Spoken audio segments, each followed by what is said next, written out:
it's already August.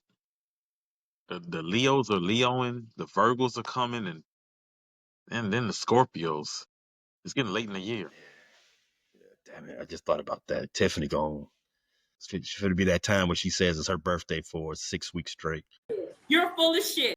You thought it was hard to get her on and get her in front of the camera before, Now it's gonna be like, hey, we got a show. Like, what you mean? It's my birthday.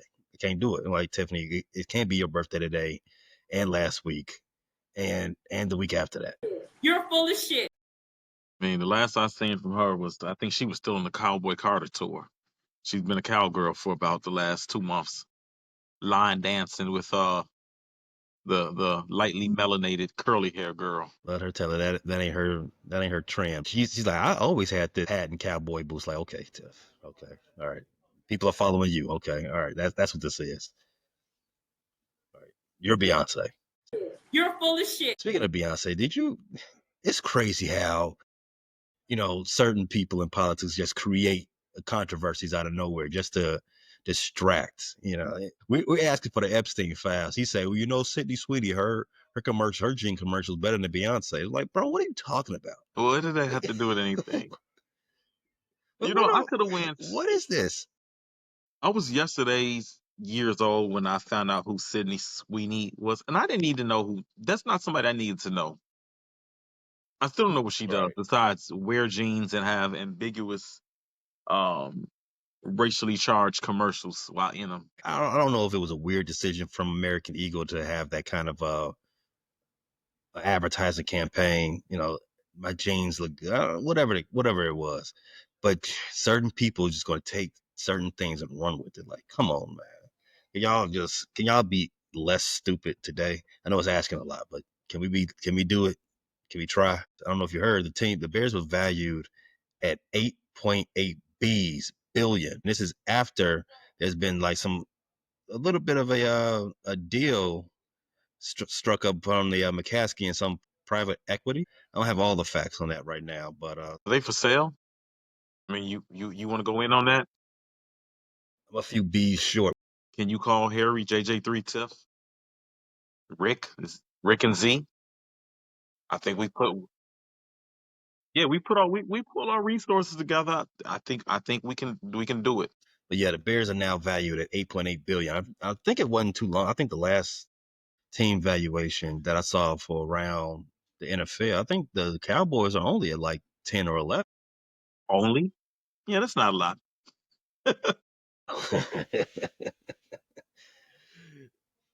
Yeah, it's not a lot, but I know why the Cowboys are valued up there. I get that. But the Bears, we got an aging infrastructure at where the team plays. They don't own the building. They own area where a building will be placed. It remains to be seen how, I guess, revenue generator that will be. But yeah, so valuing it at 8.8 billion so far is kind of piqued my curiosity, but I bear down regardless. Maybe Kanye will buy him. Is Kanye still a billionaire? Yeah, I don't know, man. I have no idea what's going on with Kanye. I think we need another famous Chicagoan to buy the Bears just so they can take off. Who would you rather buy the Bears, Chief Keef or Kanye? I think if Keith bought him, he will move the team because Keith, he left the squad. Well, Kanye, he left Chicago too. He came back. He was like, I want to get on the L. Like, Kanye, can you be for real for one day in your life? You're not riding the L, bro. I think Keith knows to put people in the right position, so he ain't doing all the decision making. Kanye, you remember he was dating Kim. He started dating Kim Kardashian. He was threatening her. He was threatening her ex-husband, his job on the Brooklyn Nets, just because. Yeah, I know Jay-Z. I know the owner. I can get you fired. We don't need that with the Bears. We don't need somebody that's who gonna diss the players on wax. We don't need. Well, I know one thing about Kanye is he will know the importance of the Bears-Packers rivalry. He ain't letting the Packers slide. And you know what? Keith either. Unlike some other drill rappers from Chicago, he gonna slide for his. I ain't seeing Keith in no Packers gear. No, he don't wear green. I don't like. That's a good. That's a good topic. What famous Chicagoan should buy the Bears? Obviously, Bill Murray. Obviously, Bill Murray should be involved in this. Throw Obama in. I'll throw Obama's name in that ring. Jeff Garland, got to get in there. Big Cat, he's also got to get a stake. And my man Kaplan. Kaplan from ESPN 1000, he got to get a stake. That's 5 guys. I ain't talking about burgers. It's 5 guys that definitely should put in for the buy the Bears. They got $8 billion. Obama, yeah, him and between him and Michelle, Sasha, Malia, they got a lot of they got a lot of bread. Yeah, They can buy the Bears themselves. they can do it. That would piss off Trump so much. MAGA would hate the Bears. That would be that man. Would they boycott the NFL? Would they threaten to boycott the NFL if Obama bought the Bears? Trump is a former investor or whatever he did with the USFL, and he wanted to buy into the Fair NFL. They league. told him, "No, get Yeah, your toupee up out of here." You'll be pissed if they let Obama buy a squad. he would. Yeah. Oh, that would. Yeah, I forgot. He did try to buy into the NFL. I forgot about that. They told him. They told him his Some money was no good. Yeah, I think he wanted to put an expansion team in New Jersey, something like that. I forget. But Yeah, they wanted no parts of him. yeah, get out of here, Trumpy. That'll be great. One joint practice down, one more to go, Q. How did the Bears look in this joint practice with those surprisingly chaotic Miami Dolphins? Apparently, the defense dominated. Really took it to the Dolphins. You had 3 interceptions in the practice. Tremaine Edmonds, Kevin Byard, and our boy Jaquan Brisker.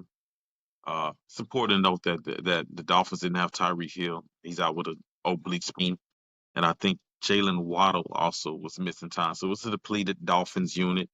However, you had a healthy Tua, and as noted, he's one of the most accurate quarterbacks in the NFL. So Sundays don't care who's hurt.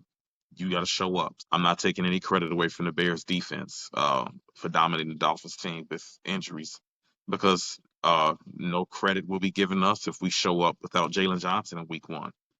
Um, Vikings will take what they can. And the Dolphins had an opportunity with Jalen Johnson missing. On the other side of the ball, the offense, there were some plays made, but still a little choppiness. I guess the tempo and intensity that we saw a couple of days ago wasn't there. Offense remains a work in progress, though. They're learning a new system. And even Case Keenum, who's been in the NFL 12 years, said this is, I think, the most difficult offense he's had to master. He's been, how many teams Case Keenum played for? 6, I believe, 7? Half the league.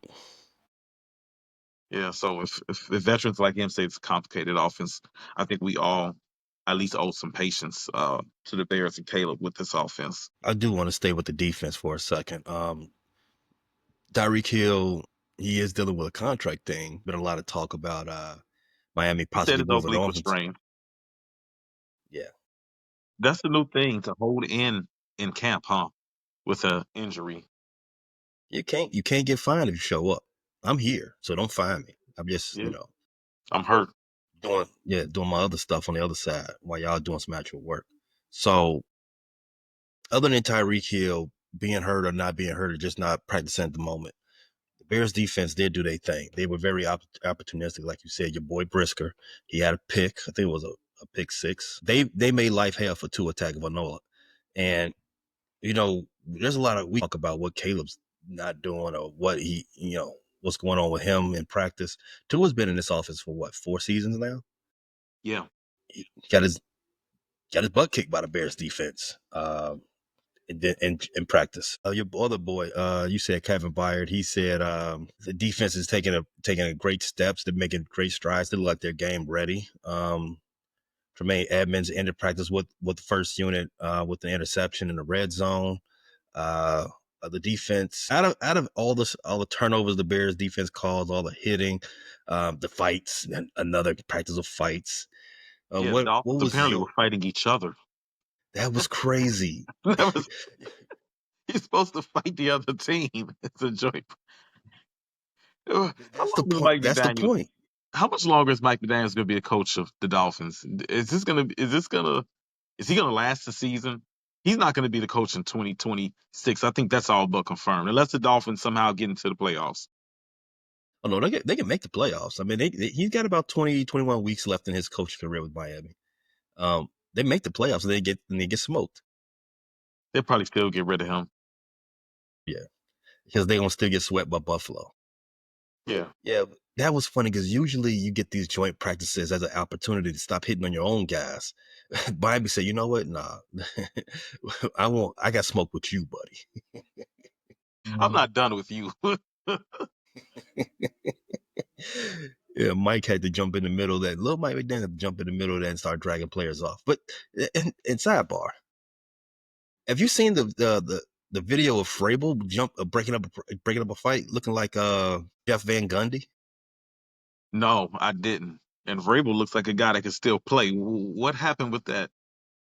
He jumped in. He jumped in a fight and got involved with it.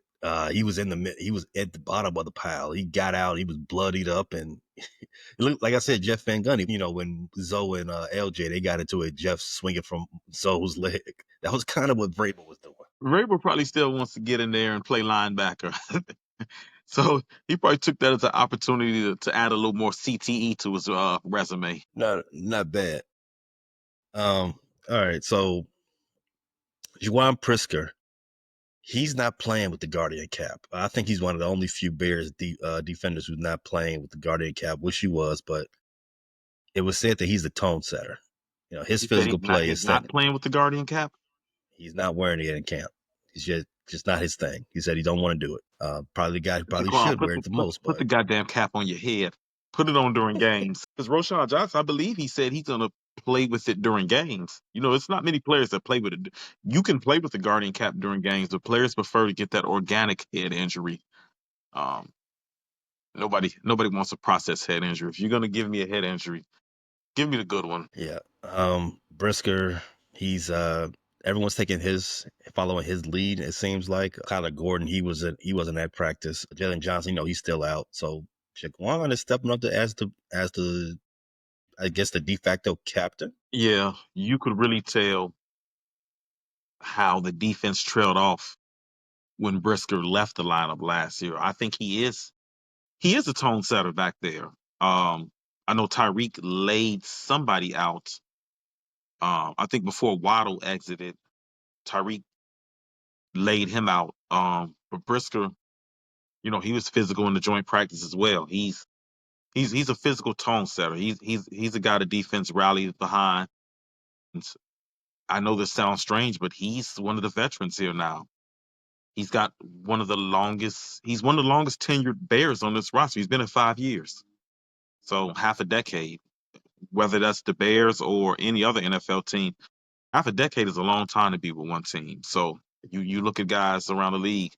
If there's a guy on the team that has 5 years, he's more than likely one of the longer tenured guys. All right, let's talk offense now, man. So the offense, I've heard it was clunky. It was not very consistent. I think more of those pre-snap issues and cadence issues reared their ugly head again. Are you starting to get concerned with some of those things? Not yet, not yet, because I expect these things to be ironed out. We still haven't got to a preseason game yet, so we still got time to iron this out. There is roughly a month left before the season. I'm not expecting them to hit the ground running in this offense. It's a complex offense. They're still learning it. Um, I'm comforted a little bit more by, I think the issues are um, learning the nuances of the offense rather than being talented enough in the offense. I think the talent is there. I think the work ethic is there. The guys are working. Uh, so I think that you'll see these ironed out. Now the season comes around, they're probably not going to be, 100% comfort and fluid in it, but the defense is playing well. I expect the defense to carry them. I expect the Bears offense to just start hitting its stride out of nowhere, maybe in October, November.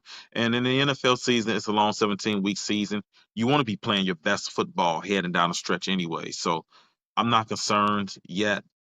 I mean, of course, as a fan, there's always things to worry about, but am I hitting the panic button? No, not anywhere near it. Yeah.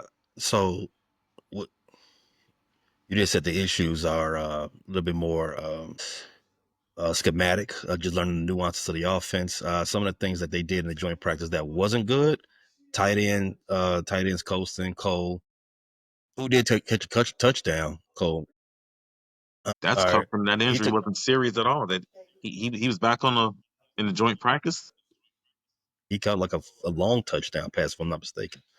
Um, but yeah, some of the other stuff, we see nuances of the offense that tight ends taking bad angles on blocks. You had the offensive line being confused on and running backs too being confused on who to pick up on pass blocking. You had a lot of free Yeah, rushers heard they in would have got Caleb's Caleb face. killed. hmm Wide receivers were failing to make meaningful blocks. There's a lot of blocking issue, but it wasn't too much later after the practice that it was reported that Ben Johnson keeping 17 guys out of the preseason opener. I think nine on offense, 8 on defense. Stuff like Thought he said this. 9 on both Pass sides. was it 18 guys? I thought I heard 17. Okay. Um, so stuff like this, not knowing who to pick up on pass pro, isn't that stuff you need to see live, not necessarily in practice?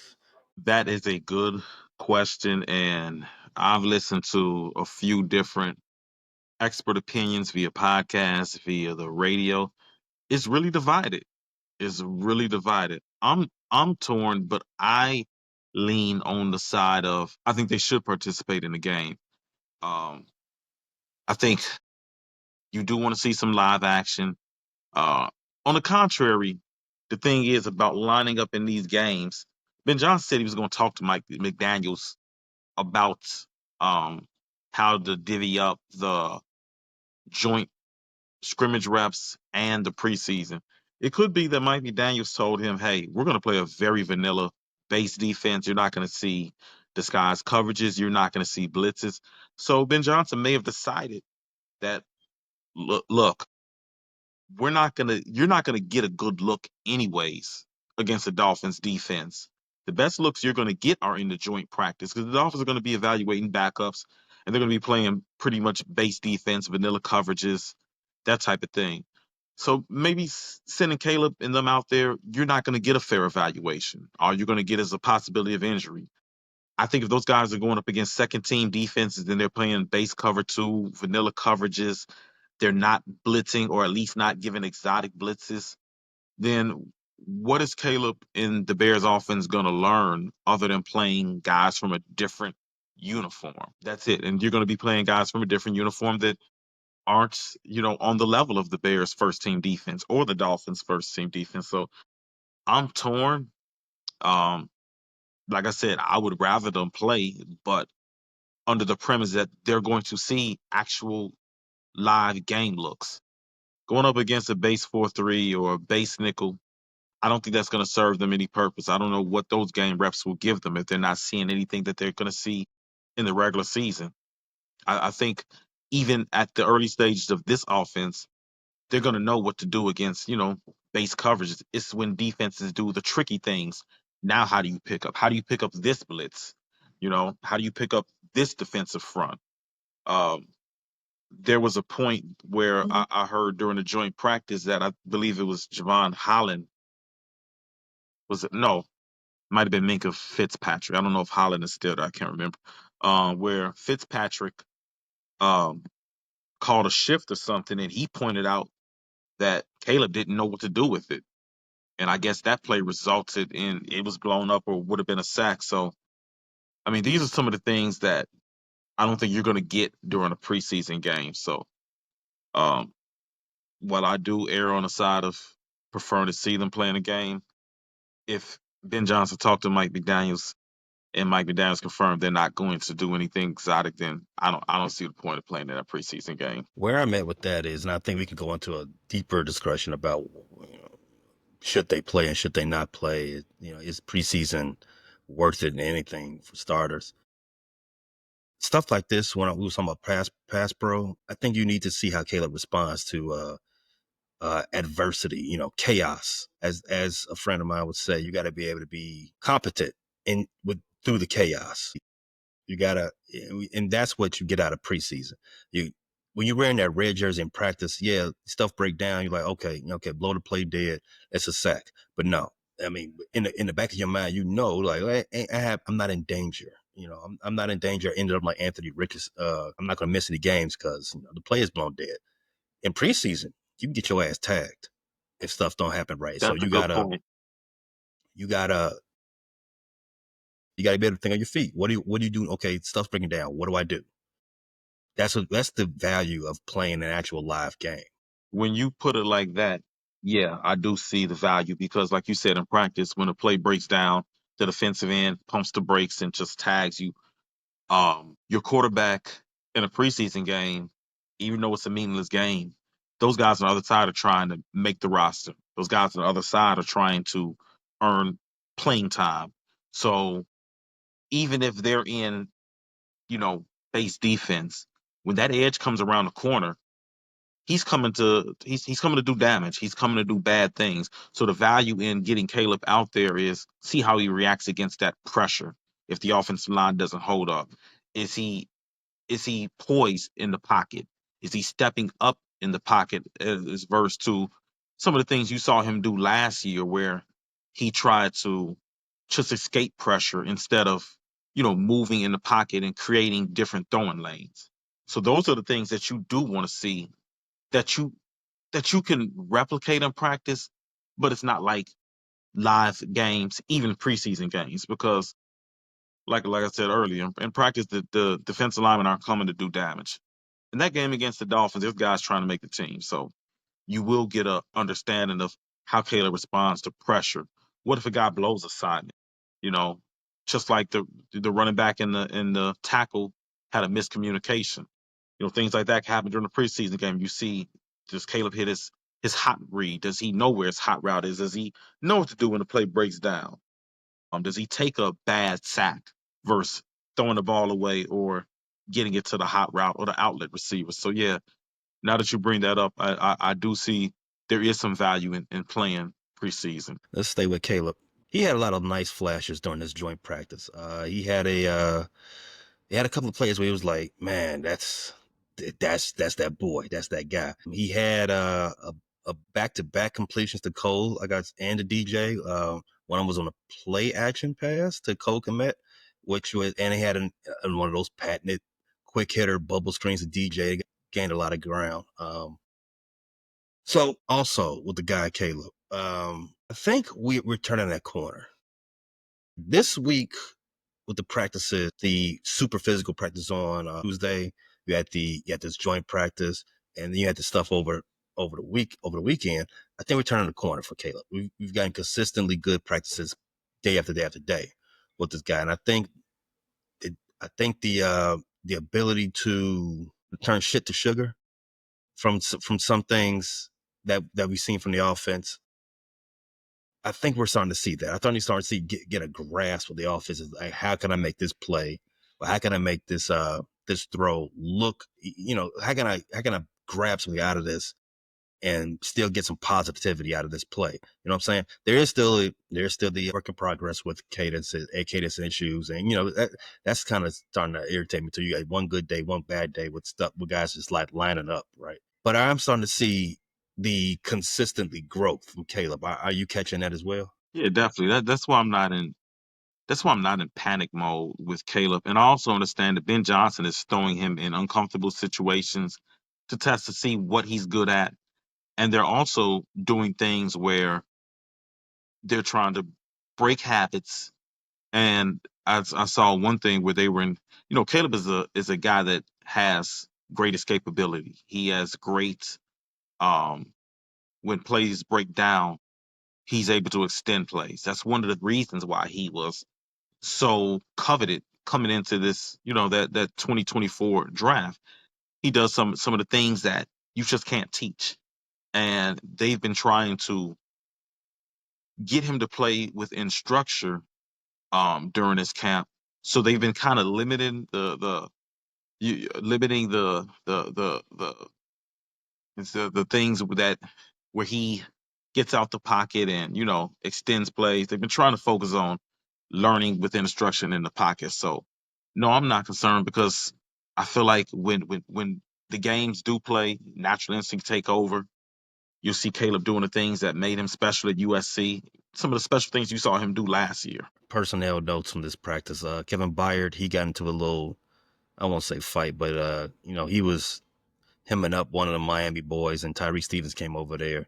And he did actually fight. He did actually escalate the situation. Tyreek Yeah, Tyreek. never He changed. lives for this Tyreek type of stuff. never changed. Exactly. We talked about the two Dolphins. They're fighting each other on the sideline. Kyler Gordon, he didn't practice. Darnell Wright, he did practice. He had missed the previous practice with the well, he didn't miss it. He had limped off, so he returned to practice for this joint. Justin Jones and Ozzie Trapillo, they were rotating at left tackle. Trapillo had the brunt, the majority of the snaps, I believe they said. Let's stay there. Was shown on the depth chart as the starter. I think a lot of the new players, a lot of the rookies, they are shown as backups, not including Costa Loughlin, because it looks like the base formation for the Bears are going to be 12. It's looking like that, You yeah. like you like that? First of all, you like how Ben is putting the rookies in their place. Like, hey, look, you still got a ways to go. You got to earn it first. You're not done earning it. A couple of weeks in practice, it hasn't earned. Yeah, and I saw rookies around the league are shown for the most part at the bottom of the depth chart. And there's guys like I looked at the Broncos. RJ Harvey is listed as the fifth running back. There's no way he's going to be the fifth running back. In fact, I expect him to be splitting carries with J.K. Dobbs. I seen Luther Burden. Where was he at? He's behind. I think he's the sixth on the depth chart. I know he's behind Zacchaeus in a slot receiver, but I'm pretty sure that when the season starts, he's not going to be behind Devin Duvernay and Boykin. Those guys aren't gonna. One of those guys probably aren't even going to be on the roster. Now Zacchaeus might start over him, but yeah, you seeing the young guys having to earn it. Monungai was listed behind Homer and Ian Wheeler. So I don't expect that. I think you get an idea of the depth chart, but I think rookies got the classic you got to earn your way type thing. And with the left tackle, you've got Braxton Jones in one, Isaac Trapillo showing up at number two. Kyron McGonaghy's I think it's fair to say distant third at this point. Yeah, and I heard he was Um, taking reps at right tackle as well. I think mhm.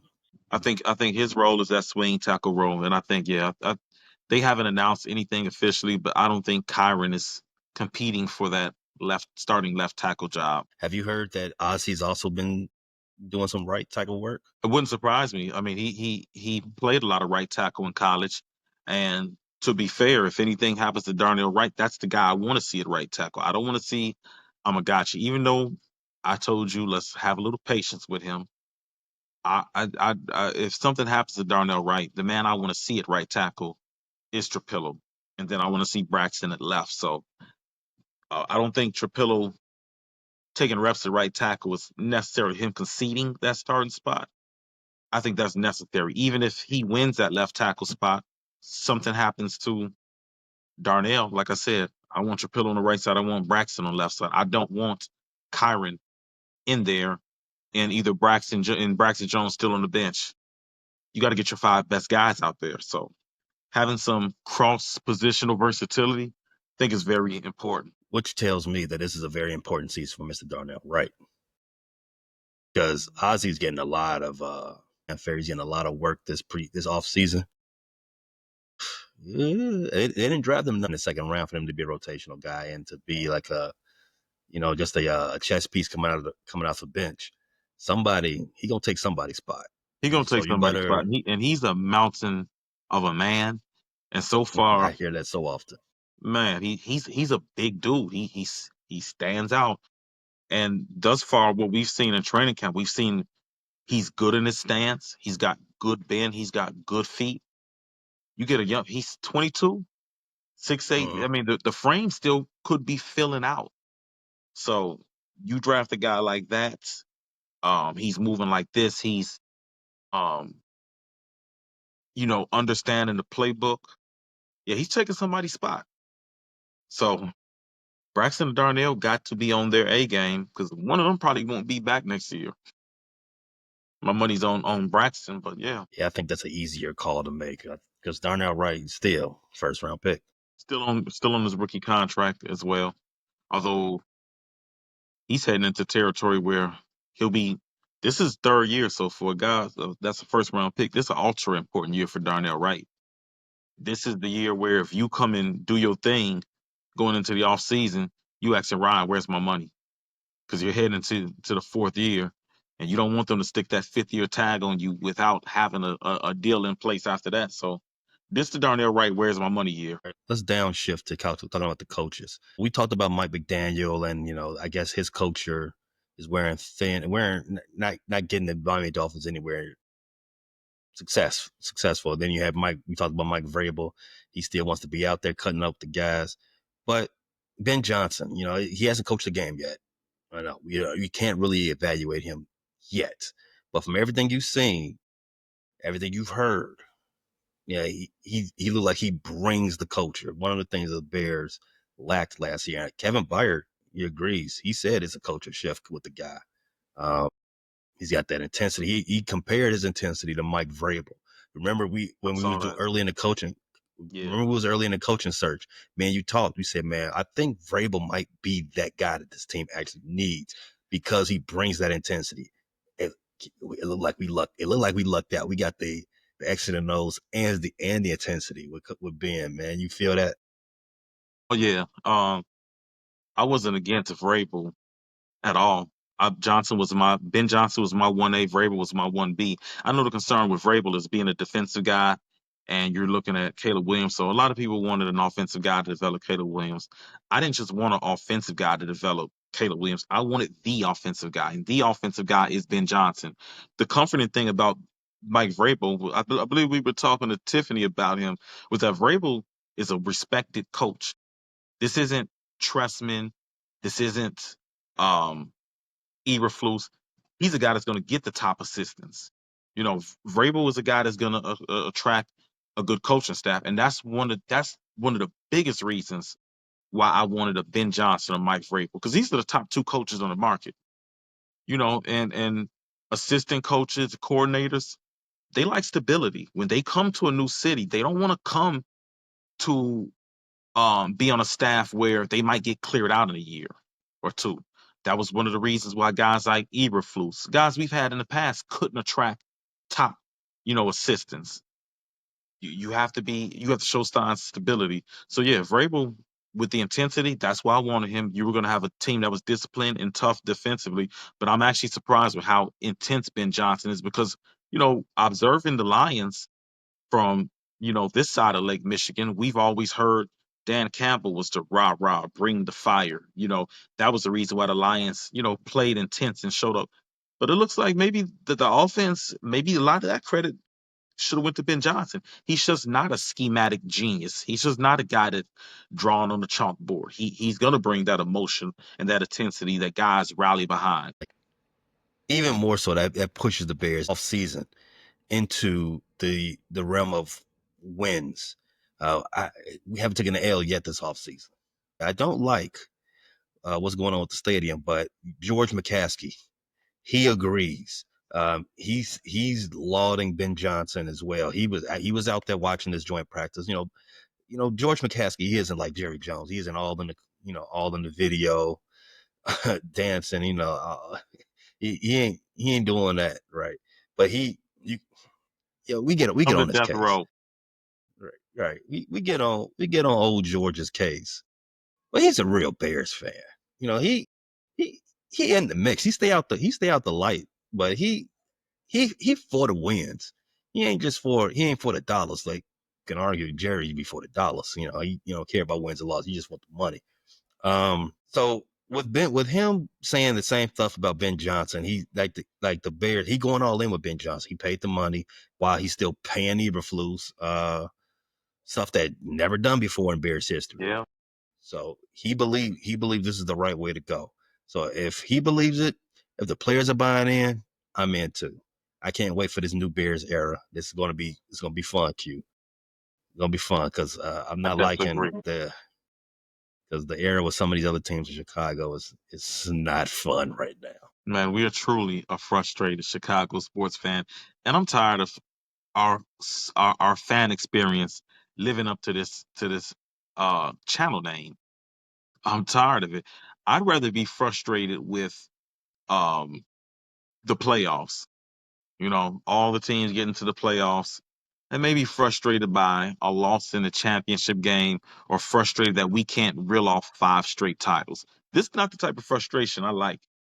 You know, that's not the type of frustration I grew up with. I grew up as a fan of a 6-time champion and GOAT player. So something's got to change. Other things going on in this week was more talk about the stadium project. That's more of a Kevin Warren thing. They haven't made any progress yet. They still need some state legislature help on some tax relief on the property. But it's looking like the groundbreaking won't be until next year.